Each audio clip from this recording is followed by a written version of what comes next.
This exotic is going to be everywhere for a short while, but I don't see it sticking around. The Lorentz Driver is the new energy seasonal exotic linear fusion rifle. Oh my god, that's a lot of found on rank 1 on the season pass.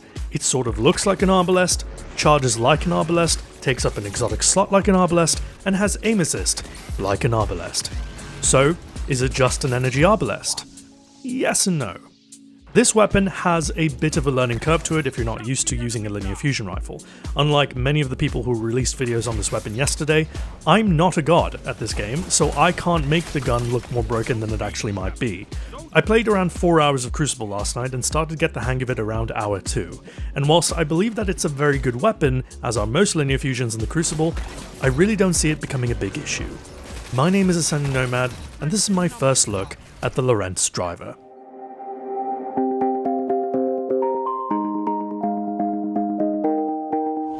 With these first look pieces of content, I didn't just want to record one game and call it cracked or shite.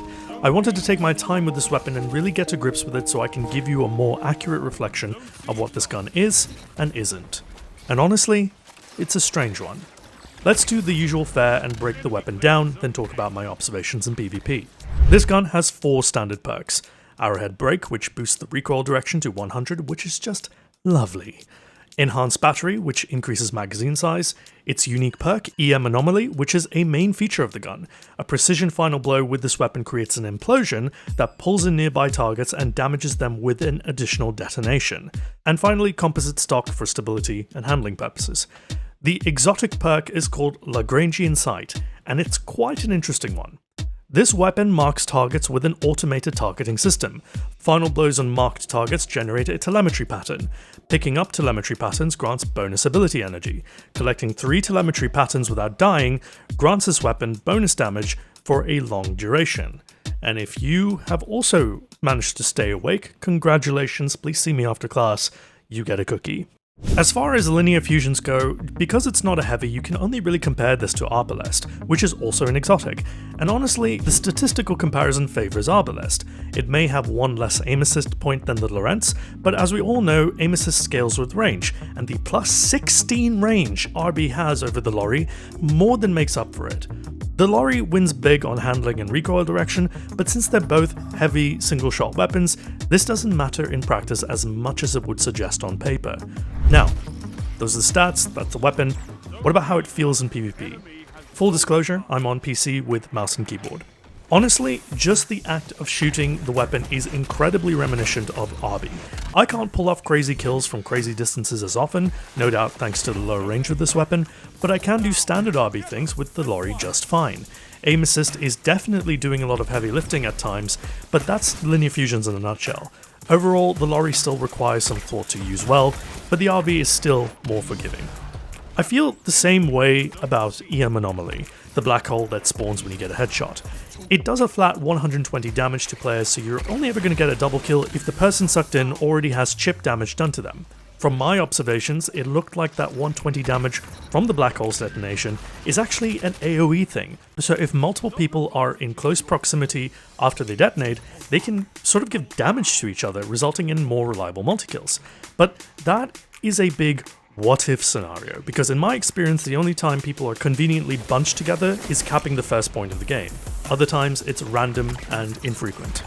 That being said, it is powerful enough to make you worry about it. The suck is good, and the good suck can throw you for a loop, and completely mess with your positioning if you're not careful about it. As for Lagrangian Sight, aka the wallhacks, this one's a mixed bag. Not that it matters too much, as I'll explain in a second. When it works in your favour, it is stupidly broken. Frame-accurate wallhacks aren't anything new in this game. One-Eyed Mask, Foe Tracer, Flawless Execution, Sanguine Alchemy, Capri Sting, and Tethers are all in this game. But what's particularly aggravating about the Lorry's version of it is that it is unconditional and potentially up all the time, meaning sometimes when you're casually rotating you can be deleted as soon as your big head pops out of cover, and it works just fine against supers too. But using it myself, I felt like I was fighting the targeting system. There was never any consistency about who it locked onto. One time it'll be the guy rushing around the corner for a perfect free kill, another time it would lock onto someone not in my immediate field of view, and in the end when I ran around with this weapon I simply just treated it like a nice little bonus. If it happens, it happens. So enjoy it while it lasts, because DMG has confirmed they're going to be removing the wall hack elements only from PvP game modes in a future hotfix. The wall hacks will work fine in PvE, where the targeting randomness is less of an issue. If you do manage to pick up the 3 telemetry patterns in one life to proc Lagrangian's damage bonus, oh lord, is it nasty.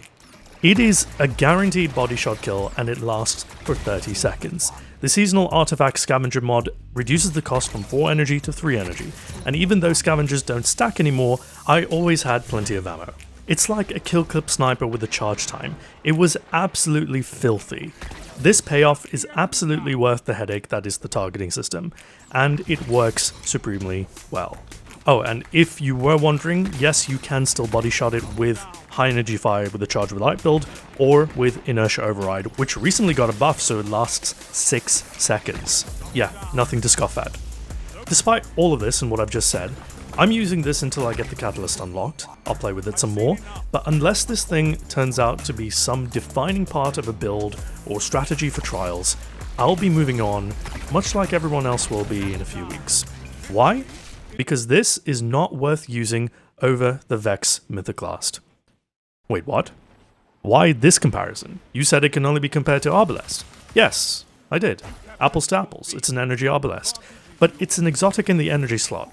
And right now, it's hard to look past the Vex when you're talking about best in-slot contention. When it comes to building a cohesive PvP loadout, the Vex is just a better energy fusion / auto / linear fusion hybrid. It covers the mid-range very well, it covers off the long range incredibly well, and pairs very nicely with SMGs, sidearms, or kinetic shotguns. The catalyst has also been reworked to grant bonus damage, accuracy, and stability after a kill, essentially a fusion between rampage and heating up. Get it? Fusion between... okay, anyways. The LFR mode also got buffed to have the same charge time the Lorry, RB, and every other LFR has, just over half a second. So essentially it can do everything the Lorry can do, minus the wall hacks, and then some. Whilst the Lorry's perks are nice to use, they're not consistent enough to pose a continuous problem. Unless it turns out that I've been judging EM Anomaly too harshly, I'm going to stick with more consistent slayers. With the wall hacks being removed and whispers floating around of Vex being meta contention, once the novelty factor dies off in a week or so, I don't expect to see the Lorry in many people's energy slots. Bloody good fun in PvE though, worth keeping around just for that. Overall, this is a pretty fun weapon to use, and I really enjoy the aesthetic, the design, and the sound. Oh my god, the sound of this weapon is killer. But I have a hard time looking past that and considering this a very serious weapon, because it is just a fun weapon. And whilst the wall hacks are concerning, they're nothing we haven't seen before. That's my initial impression on the Lorentz Driver. I hope it was informative. Please be sure to leave a like on the video if it was. Gonna keep the seasonal content coming. Thanks for watching. I'll see you next time. Cheers.